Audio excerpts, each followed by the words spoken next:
부모가 초등학생 아들 시신을 훼손하고 보관한 사건.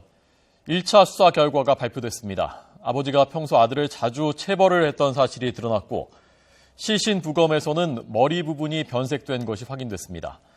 박소정 기자 전화 연결돼 있습니다. 박 기자 나오십시오. 네, 박소정입니다. 네, 평소에도 학대가 있었다는 것입니까? 네, 그렇습니다.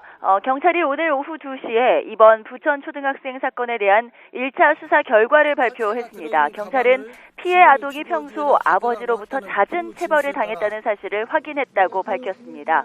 바로 피해 아동의 어머니에게서 나온 진술입니다. 이 아이의 어머니는 경찰에서 지난 2011년 11월 경기도 부천시 부계동에 살던 당시 집에서 아이가 사망했고 남편이 시신을 훼손한 사실은 뒤늦게 알았다고 주장을 했습니다. 또 평소에 남편이 아이를 자주 때렸다고 말했습니다. 또 아이가 숨진 사실을 안 뒤에는 남편이 친정에 가 있으라고 해서 친정에 있었고 그 사이에 남편이 시신을 훼손한 것 같다고 진술했습니다. 그런데 경찰에 신고하지 않은 이유에 대해서는 남아있는 딸의 육아 문제도 있어 신고하지 않았다고 해명을 한 것으로 전해졌습니다. 이 사체를 냉장 보관한 이유는 아직 확인되지 않았습니다. 경찰은 이 부분을 추가 수사하고 있습니다. 네. 저희 어린이가 언제 숨졌는지는 확인됐습니까? 아직 정확히 확인되지 않았습니다. 경찰은 훼손과 냉동 보관을 인정한 부모 진술 외에는 정확한 사망 시점이나 살해 여부에 대한 진술을 확보하지 못했습니다. 일단은 아이가 2012년 11월경에 살해된 것으로 보고 경찰이 수사를 벌이고 있는데요.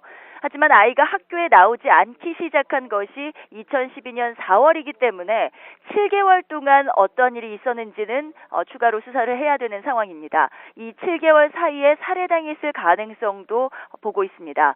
아이의 어머니는 경찰 조사에서 아이를 집에서 홈스쿨로 가르치겠다고 판단해 7개월간 학교에 보내지 않았다고 설명했지만 이 부분도 정확한 확인은 필요합니다. 아이의 부검도, 시신 부검도 오늘 오전에 진행됐는데 최종 소견은 2주 후에 나옵니다. 일단 경찰은 머리와 얼굴 부위에 변색이 발견됐다고 설명했습니다. 이것이 폭행에 의한 자국인지 아니면 시신이 부패되면서 생긴 자국인지는 국과수 정밀 소견에서 밝혀질 것으로 보입니다. 이번 수사 결과에서는 의문들이 모두 풀리지는 않았습니다. 경찰은 추가 수사를 진행하고 있습니다. 일단 어머니에 대해서는 아동복지법 위반 혐의 등으로 영장을 신청했고 아버지에 대해서도 폭행치사와 아동복지법 위반 등의 혐의로 곧 구속영장을 신청할 예정이라고 밝혔습니다. 지금까지 사회부에서 YTN 박소정입니다.